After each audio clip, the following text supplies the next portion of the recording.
Shalom saudara-saudara, pada kesempatan ini saya mau memberitakan salah satu kebenaran yang dari Tuhan yang saudara harus tahu.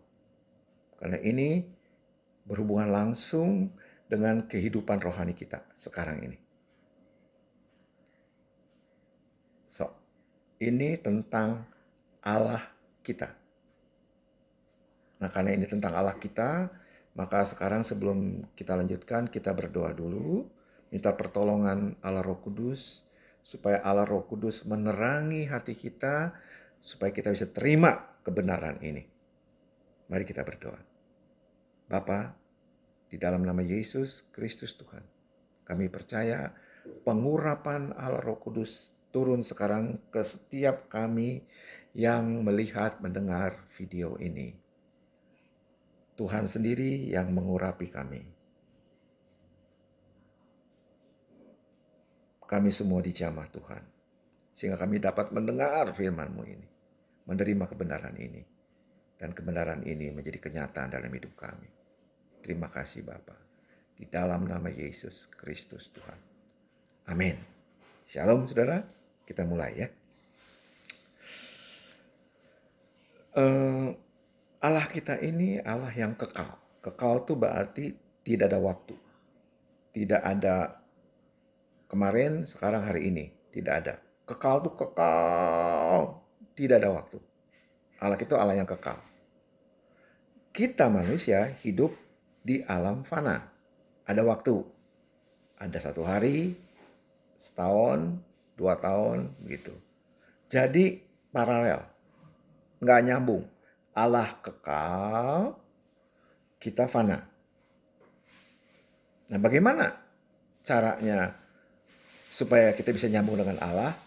Maka harus Allah sendiri yang turun menemui kita. Baru bisa. Caranya gimana? Yaitu dengan cara Allah memperkenalkan dirinya kepada kita. Supaya kita jadi tahu. Jadi prinsipnya tidak mungkin kita bisa mencari Allah, menemui Allah. Harus Allahnya sendiri yang datang ke kita menemui kita. Baru bisa terjadi pertemuan ini. Sebagai contoh, semua harus ada dasar firman-Nya. Dasar firman-Nya saya ambil dari Keluaran 3 ayat 14. Di dalam Keluaran 3 ayat ini peristiwa di mana Allah menemui Nabi Musa.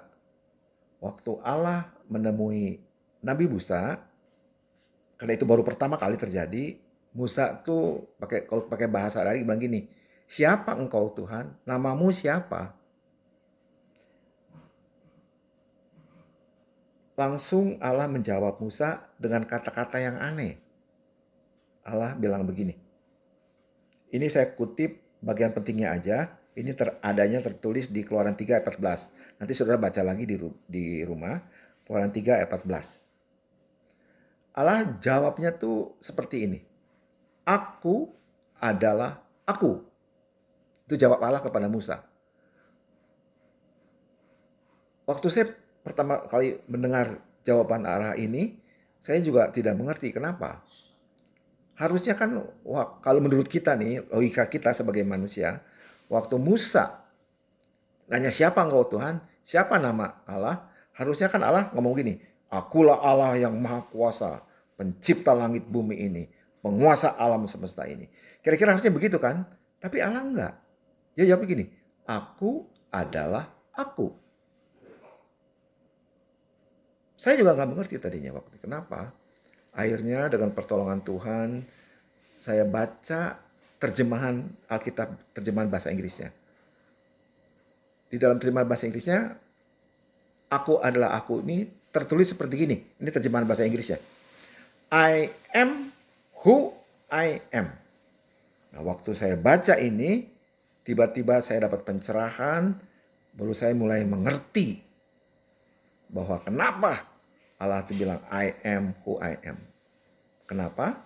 Karena di dalam bahasa Inggris, dalam tata bahasa Inggris itu ada waktu lampau, waktu sekarang, waktu akan datang. Dalam bahasa Inggrisnya past tense, present tense, future tense.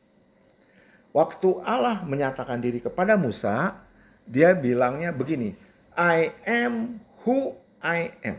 Artinya apa? Aku ini Allah yang sekarang. Bukan Allah yang dulu, bukan Allah yang akan datang. Allah yang sekarang. Ini yang saudara harus tahu. Dan Allah ini, sifat Allah ini, karakter Allah ini tidak berubah. Karena Allah kita Allah yang tidak pernah dulu, sekarang, dan selamanya. Ini diteguhkan lagi oleh Yesus.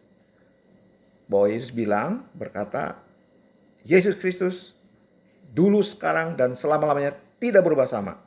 Jadi kalau Allah bilang Allah itu sekarang, maka Allah yang kita percaya di dalam Kristus Yesus juga Allah yang sekarang. Ini yang saudara harus terima, harus percaya.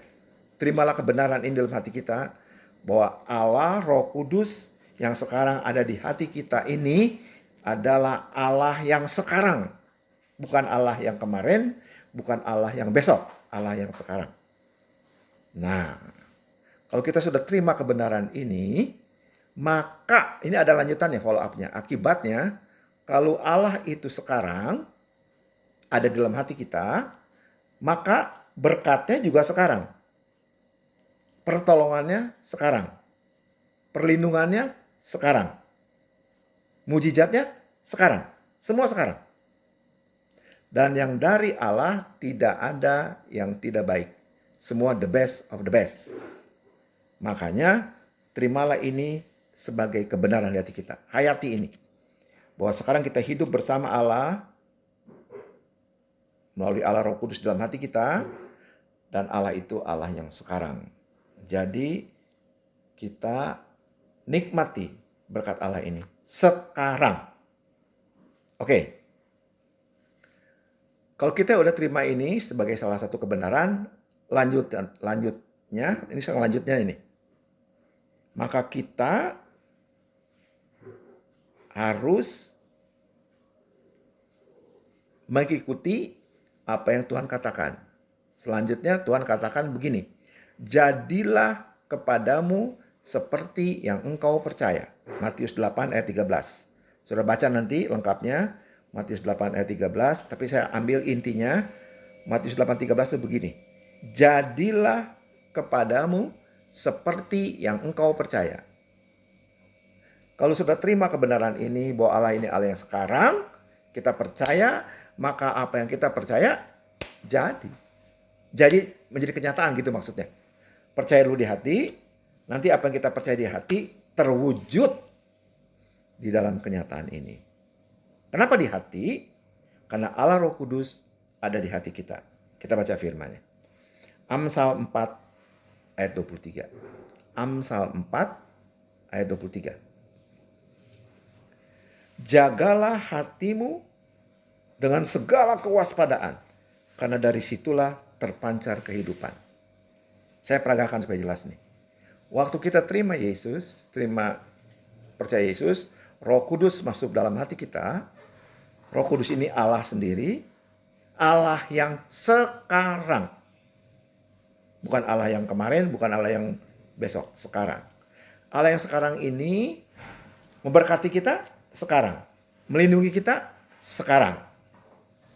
Jadi mujizatnya sekarang, berkatnya sekarang, perlindungannya sekarang. Kita percaya itu di hati kita. Di hati kita. Kenapa di hati kita dulu? Karena Roh Kudus bersemayam di hati kita. Percaya itu. Percaya di hati. Jadilah kepadamu seperti yang kau percaya. Kalau kita percaya ini, di hati kita terbentuk ini, masuk ke dalam hati kita, sehingga menguasai hati dan pikiran kita, firman ini menguasai hati dan pikiran kita, maka apa yang kita percaya di hati, di pikiran kita, nanti itu akan terwujud di dalam fakta lahiriahnya. Yang mewujudkan siapa? Tuhan, bukan kita. Bagian kita percaya. Jadi kesimpulannya, Allah yang kita sembah di dalam Kristus Yesus Tuhan kita sekarang, yang ada di hati kita melalui Roh-Nya yang kudus, adalah Allah yang sekarang. Kalau Allah yang sekarang, maka berkatnya sekarang. Mujizatnya sekarang, pertolongannya sekarang, semuanya sekarang. Segala yang baik, yang dari Allah, dari sorga, terjadinya sekarang, di hati kita dulu. Nanti kalau kita konsisten terus gitu, jadilah kepada kita seperti yang kita percaya, maka apa yang Allah katakan firman akan terjadi di dalam lahirnya ya, menjadi kenyataan dalam hidup kita. Begitu mekanismenya. Bagian kita harus terima ini sebagai kebenaran, hayati ini di dalam hati kita, lakukan tiap hari, praktekkan setiap hari. Nanti apa yang kita percaya akan menjadi kenyataan dalam hidup kita. Nanti Tuhan yang mewujudkan kenyataannya. Kalau kita percaya sukses, di hati kita percaya sukses, sekarang suksesnya di hati, nanti Allah wujudkan dalam kenyataannya. Kalau percaya sukses, ya jadi sukses. Percaya selamat, ya jadi selamat. Percaya menang, jadi menang. Oke? Karena firman Allah tidak pernah kembali dengan sia-sia. Praktekkan ini, lakukan ini dengan konsisten tekun. Jadi pelajaran hari ini, Allah yang kita sembah adalah Allah yang sekarang ada di hati kita. Berkatnya sekarang, mujizatnya sekarang, semuanya sekarang. Percayakan itu, hayati itu dalam hati kita, praktekkan itu setiap hari. Nanti pada waktunya Allah akan mewujudkan apa yang kita percaya. Semuanya di hati dulu. Percaya di hati, jadilah kepadamu seperti yang kau percaya, maka apa yang kita percaya menjadi kenyataan. Begitu mekanismenya. Sekian dulu, kiranya firman ini, pemberitaan firman ini, pengajaran ini menjadi berkat buat kita semua. Praktekkan ya, bersama Tuhan. Satu lagi yang harus diingat, waktu kita praktekkan ini, kita tidak sendirian. Kita bersama Roh Kudus. Roh Kudus akan memimpin kita langkah demi langkah, sehingga apa yang Tuhan firmankan menjadi kenyataan dalam hidup kita. Dan kita nanti menikmatinya. Hidup bersama Allah, hidup di dalam segala kemenangannya, kelimpahannya. Nanti itu terjadi.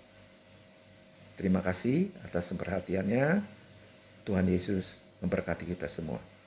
Di dalam nama Yesus Kristus Tuhan. God bless you all. Amin.